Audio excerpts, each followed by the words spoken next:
Welcome to the debate. Imagine asking a theater for a partial refund because your seat was broken, and their response is to just, kick you out of the building entirely. Right, and they demand you buy a new ticket at the door just to finish watching the movie. Exactly. That is the reality of the digital refund loop. But before we dive into today's analysis, please take a quick second to like, subscribe, follow, and turn on the notification bell so you never miss an update. Yes, please do. Also, a really brief, strictly 15-second legal update here. We continue to monitor the Martin Stevens versus OpenAI matter, which is still not a lawsuit. We are in a voluntary quiet period requested by Stevens to idle public info. We do not know if any settlement progress is made, but hope they are working toward it, and the dead man's switch has not been activated, meaning Stevens is physically and legally safe. Good to hear. Yeah. So, turning to our core topic. We are examining a rapidly emerging consumer protection crisis known as the refund loop. Or what regulators are starting to call the roach motel of subscription refund policies. Right. The mechanic is simple, but it is incredibly punishing. A consumer is promised a refund or a partial credit. But the moment that refund is processed, the company immediately revokes access to the paid service, Forcing the user to resubscribe. exactly, to repay just to regain access, which basically nullifies the refund. So my position today is that these practices function as deceptive dark patterns and unjust enrichment, intentionally weaponizing system architecture against consumers. I mean, I absolutely acknowledge that this friction is infuriating for the end user, but I come at it from a different way. Framing it as a malicious trap really ignores how digital access management fundamentally works. How so? Well, these systems execute explicit, disclosed mechanisms governed by clear terms of service. Enforcing a contract automatically is not inherently an illegal deception. To understand why consumer protection advocates call this structural abuse, we have to unpack the legal concepts driving it. We are dealing with what regulators call negative option billing, Right. where a company interprets your silence or your failure to navigate this, labyrinthine cancellation process as consent to keep charging you. But that is a separate issue from the refund itself. Now pair that with a forced resubscription trap, and it becomes a textbook case of unjust enrichment. There is a concept in contract law called the implied covenant of good faith and fair dealing, Sure. which essentially means neither party will do anything to destroy the other's right to receive the fruits of the contract.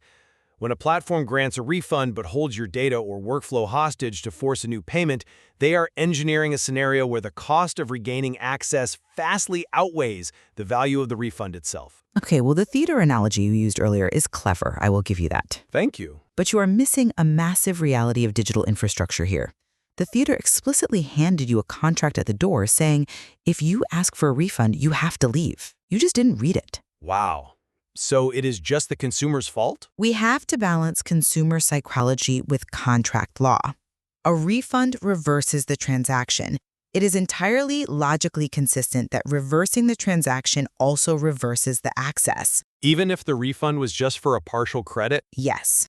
When we look at companies documented in the material, like Squarespace, Pictochart, and Techlarify, they openly disclose that premium access is immediately terminated upon processing a refund. Yeah, but Pictochart specifically notes that refunded accounts lose access and must resubscribe. If it is laid out in plain text before purchase, it ceases to be a dark pattern and becomes a stated condition. let's look at the psychology of why companies design it this way. It isn't just about clean accounting. It is about the calculus of churn. Right, reducing cancellations. Yeah. Companies know that if they force you to re-enter your credit card details and rebuild your workflow, they have a mathematical guarantee that a certain percentage of users will just give up and abandon the refund entirely. I see what you are saying. It is a calculated friction, and this isn't just a niche software glitch. To truly grasp the scale of the allegations and Better Business Bureau complaints, look at how deeply baked this is into big tech. We are talking about Apple, Amazon, Google, Google One, and Google Play, alongside gaming giants like Xbox Game Pass and PlayStation Plus. Well, you bring up big tech, but think about where people actually notice this daily: streaming and entertainment. Oh, absolutely. The same consumer complaints and policy structures show up at Disney Plus, Hulu, Spotify, SiriusXM, Paramount Plus, and Vimeo. But we must be careful not to conflate widespread consumer annoyance with proven illegality. It is more than annoyance when it saturates entire critical industries. The AI and software sectors are riddled with these complaints too. OpenAI, Adobe, which we should note the FTC actually sued in 2024 over alleged deceptive subscription practices. Right, the FTC lawsuit. It continues with Midjourney, Higgsfield AI, and Runway. You see it in productivity and finance with Evernote, Intuit QuickBooks, and LQR. And it extends heavily into design tools and creator platforms. TidyCal, Kitbash 3D, Market Masher. Techlarify too. Right, plus Lightricks and Facetune. But again, a volume of complaints about automated access revocation does not automatically render the underlying code unlawful. Look at the fitness and dating apps named in the documentation. Planet Fitness, Noom, Weight Watchers, Reverse Health. Fitness Singles, Match Group, Tinder, and eHarmony. Exactly. Add education, publishing, and creator platforms to that list. Chegg, Coursera, The News and Observer. Substack, Publishing.com, Puvly. Resume Coach, Patreon, and X or Twitter subscriptions. And finally, data and niche services. Experian, TransUnion, Ancestry, HelloFresh. LinkedIn Premium, KidCare or Parachute, and Jigitality. We have literally just named over 50 major companies across vastly different sectors. It is an industry-wide pattern. It is, but here's the critical legal frame that gets lost in the outrage.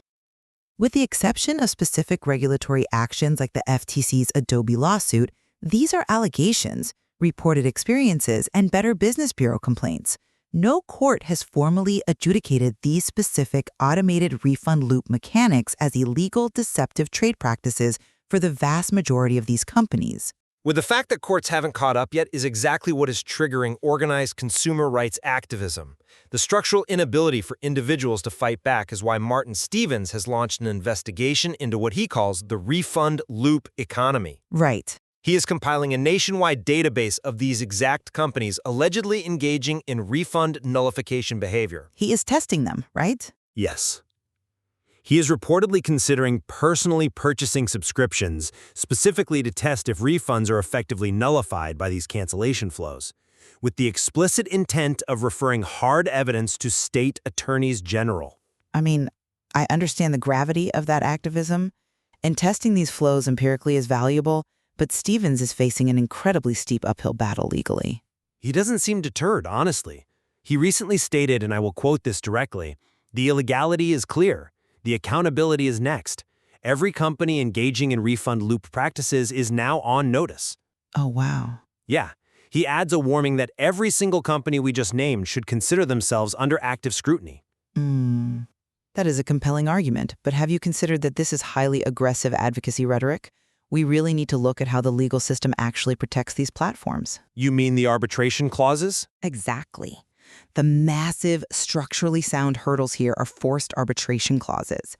By forcing individual arbitration, a company ensures that fighting a $15 forced resubscription costs you, the consumer, $1,000 in legal filing fees and countless hours of effort.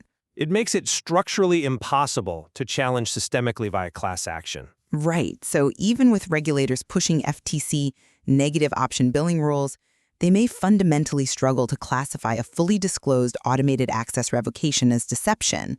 I mean, if a machine simply executes a disclosed contract, where is the legal deception? The deception lies in the architecture itself. When you build a system that makes a refund performative rather than meaningful, you are offering the illusion of consumer recourse while mathematically guaranteeing the house always wins. Digital subscription economies have become structurally abusive. Well, the transition from physical ownership to digital access is the defining economic shift of our time. What you view as structural abuse is often just the harsh reality of enforcing temporary access contracts. Right. The friction we are seeing is the growing pain of that transition, and the legal threshold for fraud requires much more than strict enforcement of an automated cancellation policy. Which really brings us to the ultimate philosophical question this material raises. Do we truly own anything in modern digital ecosystems?